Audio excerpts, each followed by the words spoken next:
নমস্কার, আমি অনুশ্রী।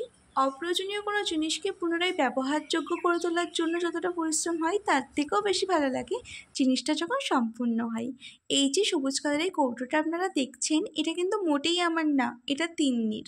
তবে আমার না বড্ড ইচ্ছা ছিল এটার ওপরে অন্য কোনো রং বা ডিজাইন করার, তবে সেটা আর সম্ভব হয়নি, কারণ বাধ্যতামূলকভাবেই আমাকে সবুজ রংটা বেছে নিতে হয়েছিল, যেহেতু আমি এই কাগজটাকে তুলতে পারি। এই চিপসের কৌটোটা কিন্তু তিন্নির। অনেক দিন আগেও আমি এই কৌটোটাকে দেখেছিলাম, কিন্তু তখন আমার তেমন কিছু মনে হয়নি।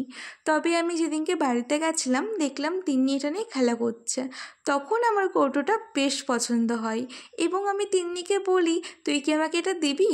ও অনেকবার না না করার পর অবশেষে কিন্তু আমাকে এটা দেয় এবং দেবার সময় আমাকে বলে, আচ্ছা পিসিমণি, তুমি এটাকে বাড়িতে নিয়ে যাও, বাড়িতে নিয়ে গিয়ে গাছ লাগাও। আসলে তিন্নি ছোটো থেকেই দেখে আমি এই সমস্ত কাজ করতে একটু ভালোবাসি, তাই হয়তো ওর এরকম মনে হয়েছিল।